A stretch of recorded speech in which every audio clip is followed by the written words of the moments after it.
penúltimo punto del capítulo, el 7, se titula Dasein y temporalidad, el ser para la muerte. Y como ya les anticipé, se adentra ya en la segunda sección de la primera parte, de la única parte publicada de Ser y Tiempo, es decir, en la sección final del texto publicado. Y que es algo que no comenta Carpio y que se titula esa segunda sección el Dasein y la temporalidad, un poco como el mismo punto que vamos a comentar aquí. Y ahí, como decía Bátimo en el cierre del punto anterior, inicia Heidegger una profundización de la analítica del Dasein desde el punto de vista de la temporalidad. Esta ulterior y más originaria operación de fundar los resultados de la analítica en esta segunda sección llevará a Heidegger a poner de relieve el carácter constitutivamente temporal del Dasein y por lo tanto lo acercará posteriormente al objetivo de su indagación, que es elaborar la relación ser-tiempo, más allá del Dasein, digamos. El primer paso en esta dirección se da reconociendo que el carácter solo preparatorio y provisional del análisis desarrollado hasta aquí se debe a la falta de autenticidad y de totalidad. El análisis realizado en la sección primera, la analítica del Dasein realizada allí, no abarcaba la verdadera totalidad del Dasein, y la autenticidad tampoco. No había, como yo les comentaba hace un momento, no había todavía un parámetro para definir de qué se trataba realmente la autenticidad, y tampoco se trataba de una verdadera totalidad. En el análisis, no era realmente total el abarcativo del Dasein. Sigamos, dice Bátimo, con Heidegger el hilo conductor de la idea de totalidad. ¿En qué sentido el Dasein, que es siempre poder ser, puede ser un todo, una totalidad? No se puede pretender experimentar al Dasein como totalidad en el sentido de la simple presencia, una vez más, porque es constitutivo en él ser posibilidad abierta. Así todo, se puede decir que el Dasein no está siempre en el modo de la posibilidad, pues en efecto muere y llega un momento en que esa estructura de abierto incumplimiento no es más tal. La existencia tiene un cierre con la muerte, que marca un límite, ¿no? Clarísimo. La muerte como hecho biológico no representa, sin embargo, el cumplimiento de la totalidad del Dasein. Concebirla así, aquí, dicho sea de paso, faltaba una nota al pie en la edición en español, yo la agregué. Concebirla así, a la muerte biológica, significaría pensar el Dasein como simple presencia. El Dasein estaría cumplido cuando a todos sus otros modos de ser viene a agregarse también el estar muerto.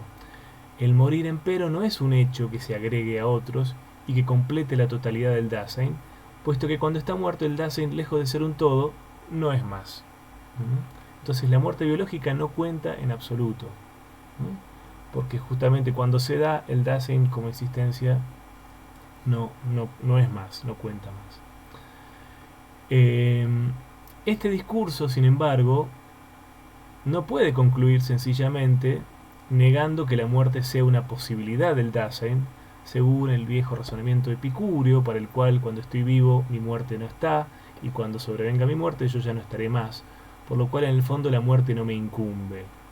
Claro, la muerte, aún siguiendo ese razonamiento epicúreo, la muerte me incumbe, va a decir Heidegger, en cuanto posibilidad, no en cuanto hecho, en cuanto posibilidad de la cual yo soy o puedo ser muy consciente. Sí, dejémoslo ahí. ¿En qué sentido, pues, puede concebirse la muerte como una posibilidad del Dasein? Esto es, no solo como un hecho que les ocurre a los demás y que a mí todavía no me ha ocurrido. Tampoco la muerte del Dasein puede, pues, concebirse solo como un hecho todavía no presente y que luego estará presente. Es menester ver en qué términos se la puede pensar como una posibilidad existenciaria, es decir, como un elemento que entra a constituir, no accidentalmente, el actuar self del Dasein como proyecto. Claro, la muerte puede o no formar parte de mi proyecto, puede estar contemplada en mi proyecto vital. El primer aspecto de la muerte que se nos impone es su carácter insuperable. La muerte, a diferencia de las otras posibilidades de la existencia, no solo es una posibilidad a la cual el Dasein no puede escapar, sino que frente a toda otra posibilidad está caracterizada por el hecho de que más allá de ella nada más le es posible al Dasein como ser en el mundo. La muerte es la posibilidad de la imposibilidad de toda otra posibilidad. La posibilidad de la pura y simple imposibilidad del Dasein. Mucho juego de palabra aquí, pero se entiende, ¿no? La muerte es la posibilidad más propia del Dasein también, y esto se puede ver atestiguado por el hecho de que todos mueren, es decir, que esa posibilidad es coexistencial al Dasein, pero la raíz del hecho empírico de que todos mueren es la circunstancia de que la muerte es la posibilidad más propia del Dasein en cuanto lo afecta en su mismo ser, en su esencia misma de proyecto, mientras que cualquier otra posibilidad se sitúa en el interior del proyecto mismo como su modo de determinarse. Es decir, cualquier otra posibilidad es variable, puede tomar valores diferentes, puede ser una u otra, pero la posibilidad de la muerte, esa posibilidad final, esa posibilidad límite, la posibilidad de la imposibilidad de toda otra posibilidad, es algo que es común a todo Dasein y que por lo tanto es su posibilidad más propia en cuanto justamente posibilidad. No estamos hablando de la muerte biológica. ¿Qué significa esta primera delineación ontológica de la muerte respecto del problema de la totalidad del Dasein? Por un lado, la muerte es la posibilidad más propia y por lo tanto más auténtica del Dasein. Por otro lado, y atención aquí, por cuanto nunca puede ser experimentada como realidad, por lo menos mi muerte, ella es auténtica posibilidad, es decir, posibilidad que continúa siendo permanentemente tal que no se realiza nunca, por lo menos mientras el Dasein es. Ya sabemos que cuando se realiza la muerte biológica ya estamos hablando de otra cosa. Acá nos interesa la muerte como posibilidad a la que no escapa ninguno y que cuenta como puramente como posibilidad. Es decir, fíjense la oración que sigue. La muerte es pues posibilidad auténtica y auténtica posibilidad. Ahora vamos a ver por qué lo de auténtico no solamente es una auténtica posibilidad, porque justamente cuando se realiza no cuenta más aquí para este análisis, sino que la muerte va a ser la piedra de toque de la autenticidad de la existencia del Dasein. Entonces, repito y retomo. La muerte es pues posibilidad auténtica y auténtica posibilidad. Sobre esta base se revela la función que la muerte tiene en constituir el Dasein como un todo, en el único sentido en que el Dasein puede ser un todo, el cual es en última instancia el sentido de una totalidad históricamente coherente y que deviene. El Dasein solamente puede ser todo en cuanto a acontecer total, historia total, coherente, que deviene y que tiene su punto culmine y final en esa posibilidad de la muerte, que le da una totalidad, un cierre a esa historia. La muerte, en efecto, como posibilidad de la imposibilidad de toda posibilidad, lejos de cerrar el Dasein, lo abre a sus posibilidades del modo más auténtico. Acá estamos hablando ya de otra cosa. Nos estamos asomando al significado profundo de la autenticidad, ese que no había tocado Carpio y ese que no aparece hasta la segunda sección. Es decir, la muerte es un cierre solamente en el sentido de esa posibilidad última que le da totalidad a el Dasein como historicidad, como temporalidad que tiene un final. Pero al mismo tiempo, al ser la posibilidad más propia, en la medida en que se actualiza, se hace presente, quizá se hace presente no sea la mejor expresión en este contexto, se vuelve, digámoslo así, se hace consciente, se abre como posibilidad al Dasein, vuelve al modo de ser del Dasein auténtico y autentifica a todas las otras posibilidades como tales, como posibilidades. Vamos a seguir leyendo, que esto va a quedar más claro. Abre las demás posibilidades del modo más auténtico, lo dice aquí. Pero esto implica que la muerte sea asumida por el Dasein de un modo auténtico, que sea explícitamente reconocida por él como su posibilidad más propia. Ese reconocer la muerte como posibilidad auténtica es la anticipación de la muerte, que no significa un pensar en la muerte, en el sentido de tener presente que deberemos morir, sino que más bien equivale a la aceptación de todas las otras posibilidades en su naturaleza de puras posibilidades. ¿Qué significa esto, dicho en criollo? Cuando se reconoce la muerte como la posibilidad más propia a la que no escapamos, todas las demás posibilidades que se encuentran, que forman parte de nuestro proyecto, y bueno, se fluidifican. Es imposible que se vuelvan fetiches a los que nos aferramos de manera firme, que se solidifiquen como posibilidades. Las posibilidades se vuelven puras posibilidades y se fluidifican, como decía hace un momento, porque la muerte siempre es la posibilidad superadora de ellas, por decir así. Entonces, ningún elemento de mi proyecto va a poder cobrar, cuando yo tengo presente la muerte, yo reconozco, asumo la muerte como posibilidad final, en esta anticipación de la muerte, todas las otras posibilidades de mi proyecto se vuelven efímeras, se vuelven, digamos, no son susceptibles de ser solidificadas, por decir así. Me viene esta metáfora de corpórea, digamos, de lo sólido y lo fluido, ¿no? Yo no puedo aferrarme a ningún elemento de mi proyecto, sino como una pura posibilidad que está susceptible de ser superada por la posibilidad de la muerte, que es susceptible de ser superada por la muerte. Bien, cita de Heidegger, Ser y Tiempo.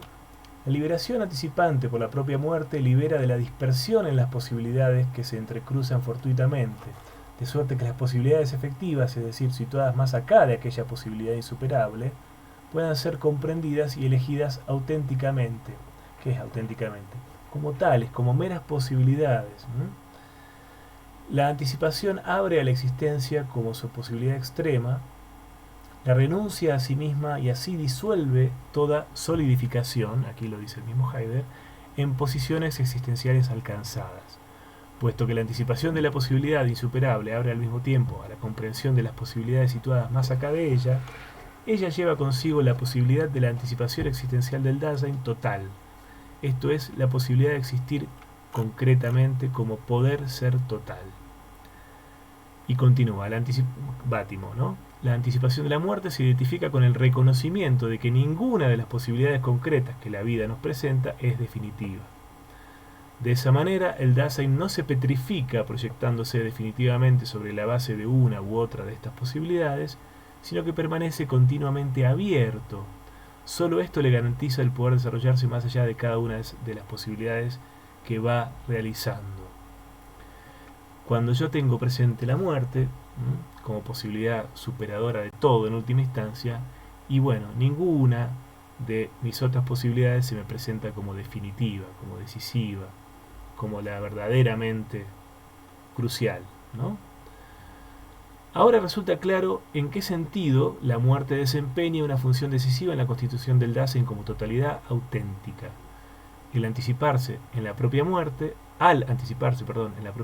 el Dasein ya no está disperso ni fragmentado en las diferentes posibilidades rígidas y aisladas, sino que las asume como posibilidades propias, que incluye en un proceso de desarrollo siempre abierto, precisamente por ser siempre un proceso para la muerte.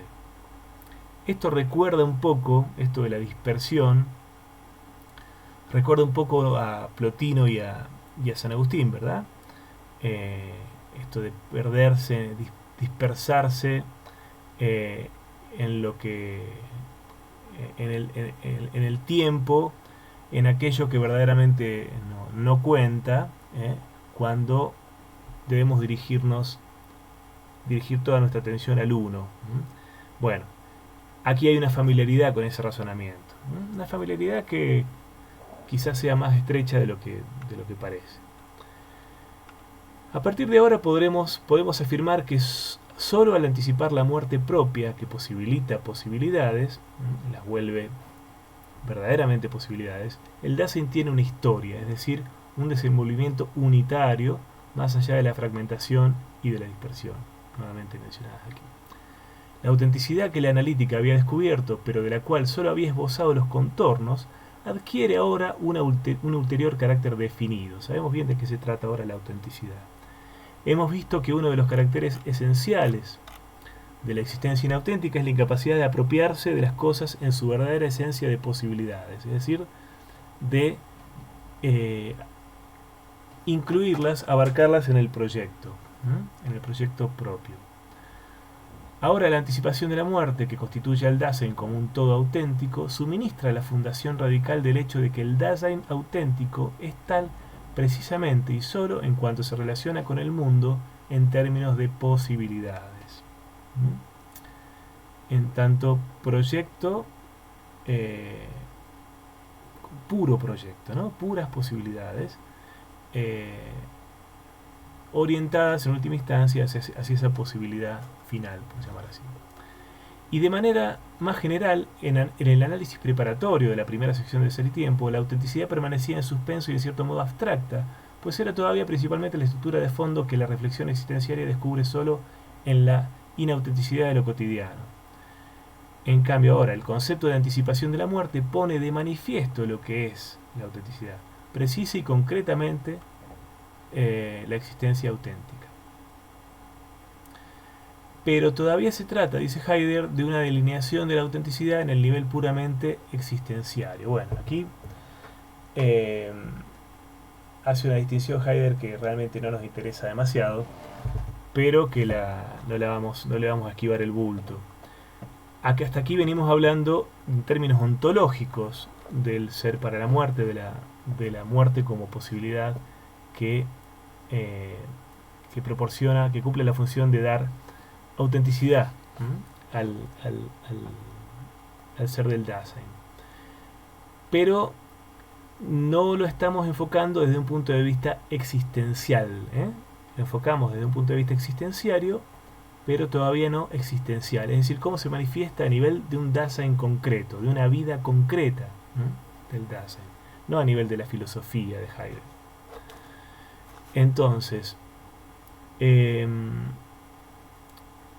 una hipótesis ontológica en la que todavía no sabemos si la autenticidad tiene un correlativo en el nivel óntico y existencial, es decir, nivel humano, concreto, singular, de cada uno, de fulano y mengano.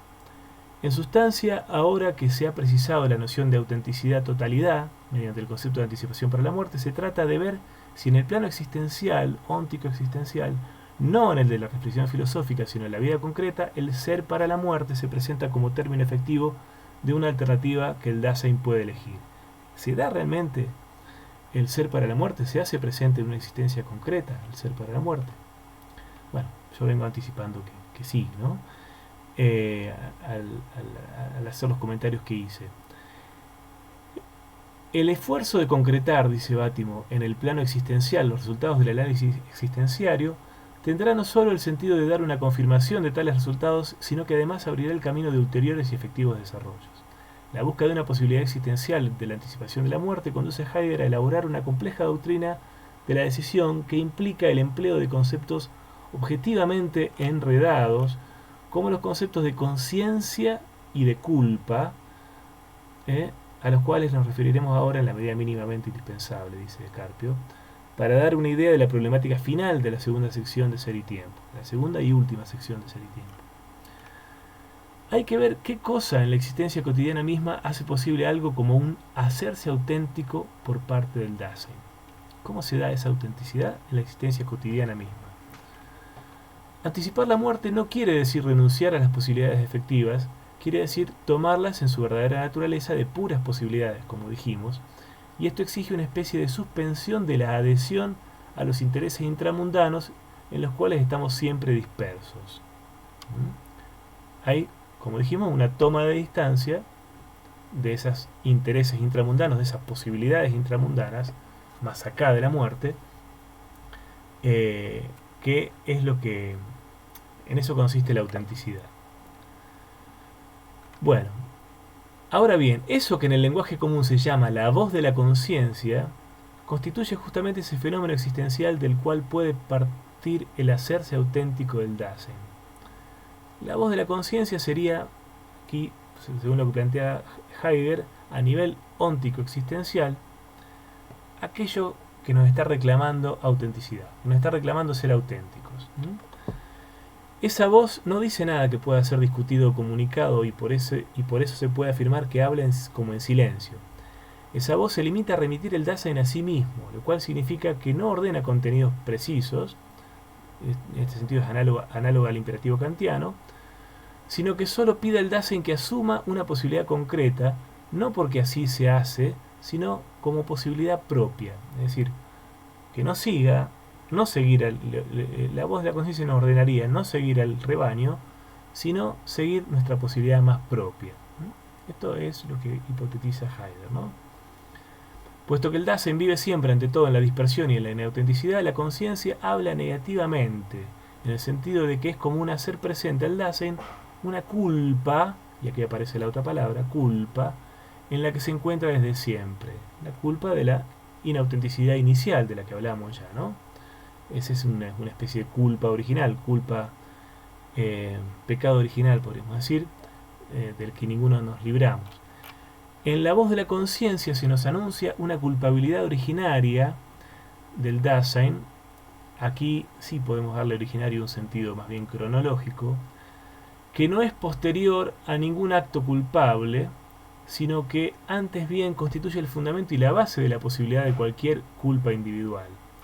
La culpa que pone de manifiesto la voz de la conciencia, por lo demás, no es solo la caída, y con eso tiene que ver profundamente, como tal, sino que es lo que funda la caída, esto es el estado deyecto.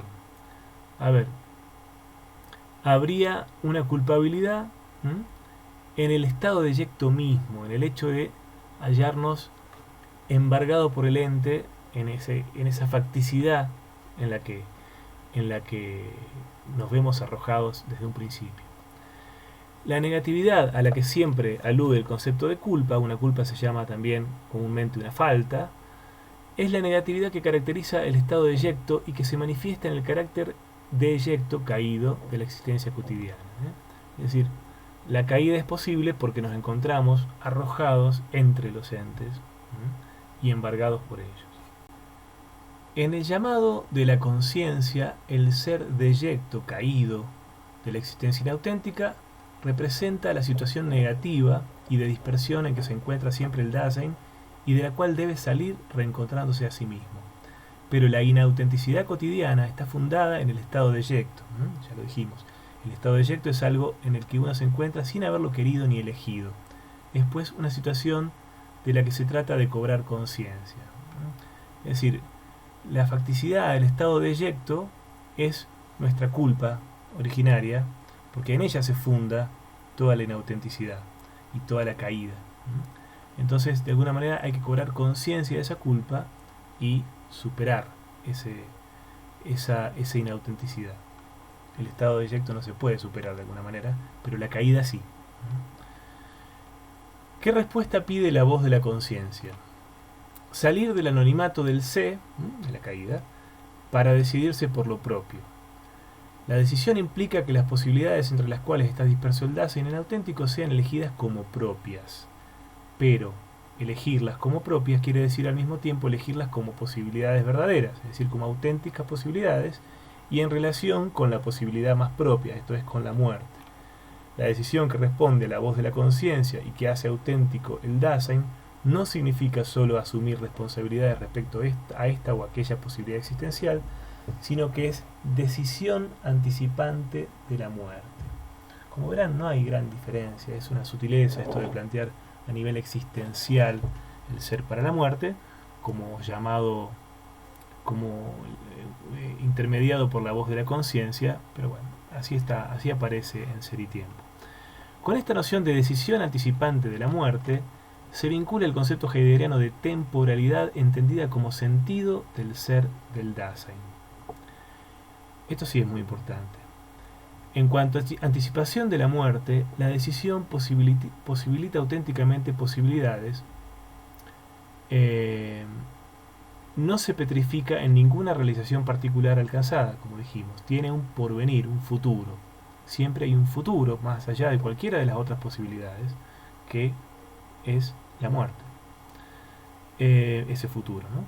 Por otra parte, la decisión anticipante de la muerte es una salida del estado de inautenticidad, pero ese estado es reconocido como tal solo en la decisión, abriéndose al futuro propio, que es la muerte. Asume, reconociéndola por primera vez, su propia culpabilidad, en la cual se encuentra ya sumida desde siempre y de la cual debe salir. El ser lanzado como ser culpable es el pasado del Dasein. En esto coincide con cuando veíamos el análisis de la cura, ¿no? El ser ya en es el pasado del Dasein. Por cuanto, según vimos, la decisión anticipante posibilita como posibilidades verdaderas las posibilidades efectivas, ella hace ver concretamente tales posibilidades, es más, hace que se presenten al ser como tales, es decir, como posibilidades, lo digo una vez más. Bien, para comprender el alcance de esta manera heideggeriana de fundar la temporalidad con sus tres dimensiones, pasado, presente y futuro, hay que tener en cuenta tres cosas, dice Bátimo. Ante todo, que esta manera heideggeriana de fundar la temporalidad quiere ser una verdadera fundación de la temporalidad como tal, y no solo poner de manifiesto un aspecto temporal del Dasein. Es decir, apunta incluso más allá de la temporalidad del Dasein, como vamos a ver. Pero no nos anticipemos. Por lo pronto, no se refiere a un aspecto u otro del Dasein, sino que se apunta a señalar la temporalidad como el elemento más fundamental, más originario del Dasein. Solo en el Dasein podremos encontrar las bases para concebir adecuadamente el tiempo, que por lo demás siempre se sustrajo al modo de pensar de la metafísica, a partir de la presencialidad, de la presencia, del presente. Presencialidad, se me escapó un término propio de la pandemia. La metafísica, en efecto, siempre saltó el problema de la relación ser-tiempo al concebir sin más ni más el ser como presencia, como presente. Sin embargo, atención, para Heidegger no se trata aquí de fundar la noción de tiempo en la estructura existenciaria del Dasein. El tiempo no ha sido buscado, sino que se ha presentado por sí mismo como el verdadero sentido del discurso sobre el Dasein desarrollado hasta aquí. Es decir, el tiempo no se presenta aquí como en Kant o como en Agustín, va a decir ahora en un momento, como algo puramente subjetivo, como algo fundado por el sujeto, sino que es algo que está en la base del Dasein, del ser del Dasein, pero es algo que se nos ha aparecido en el análisis y que no es necesariamente algo fundado o activamente creado por el Dasein mismo. Se ha presentado por sí mismo como el verdadero sentido del discurso sobre el Dasein desarrollado hasta aquí. Ahora bien, según hemos visto, el ser del Dasein se define unitariamente como sorge, como cura, y el sentido mismo de la sorge es la temporalidad.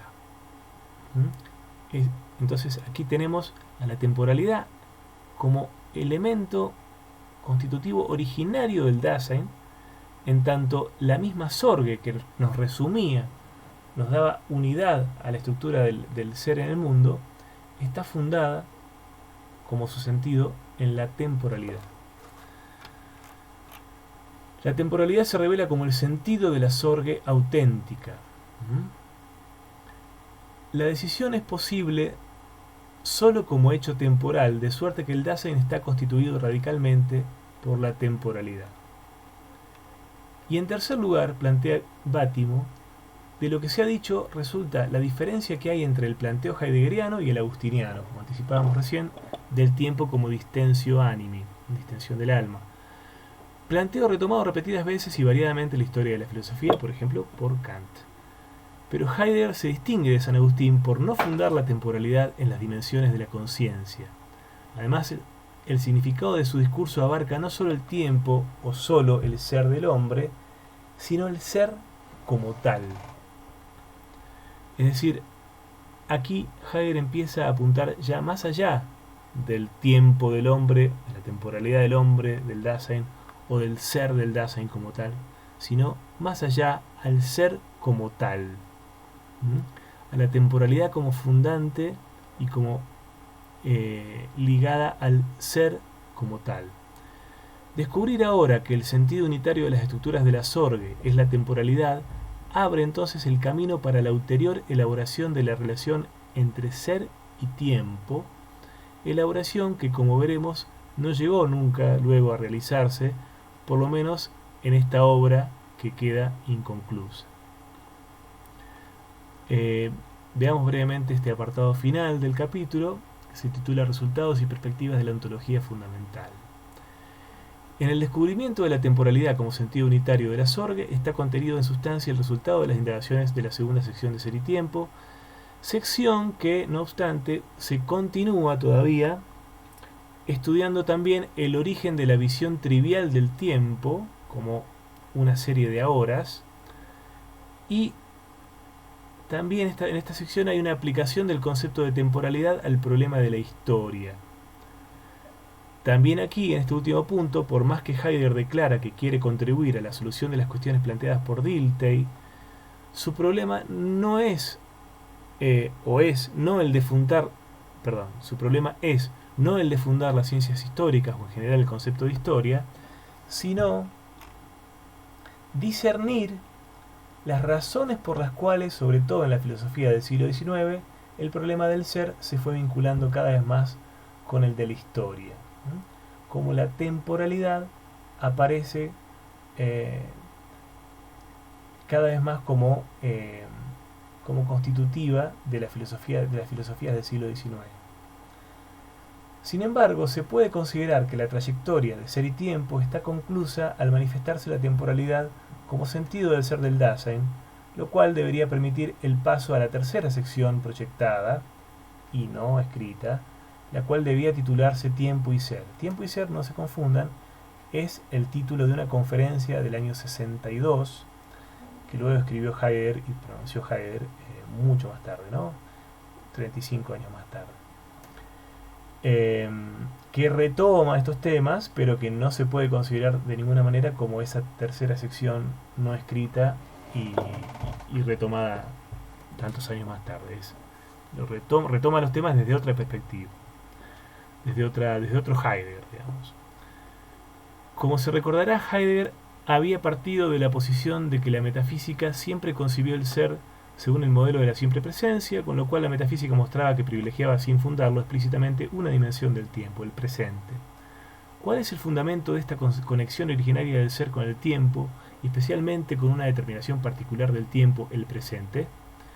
La ontología fundamental es justamente esa reflexión filosófica que pone en tela de juicio dichos fundamentos no discutidos por la metafísica.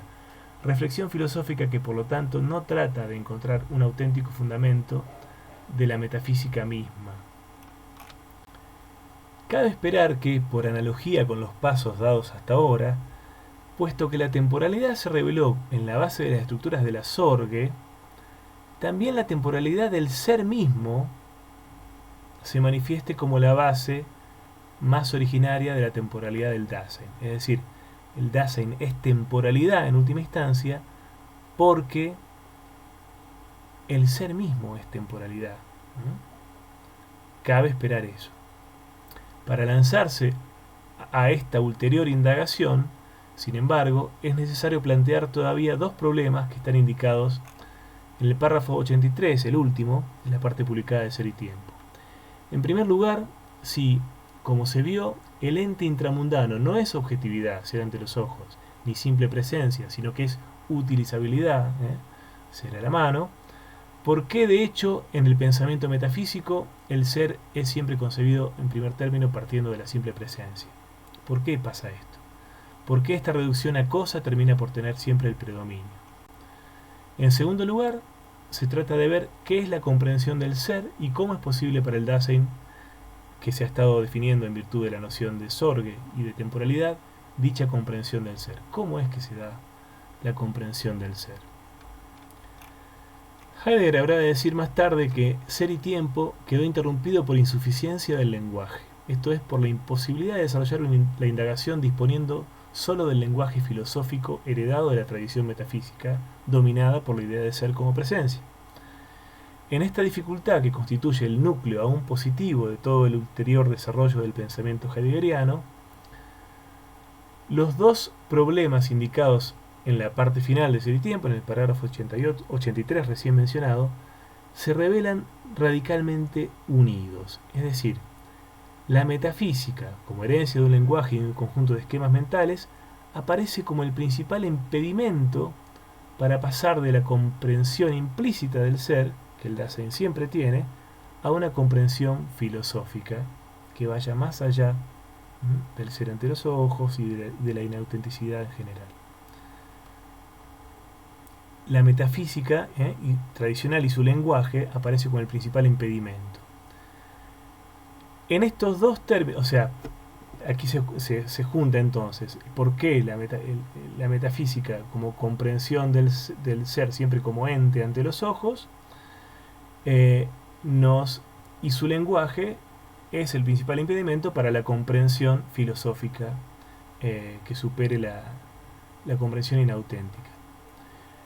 En estos dos términos entonces de la cuestión, significado e historia de la metafísica y comprensión del ser y lenguaje apropiado a esa comprensión auténtica, se puede ver indicada en resumen la tarea que los resultados de Ser y Tiempo proponen a la posterior reflexión heideggeriana, y de esta reflexión posterior nos vamos a ocupar brevemente en el último video de presentación de este texto.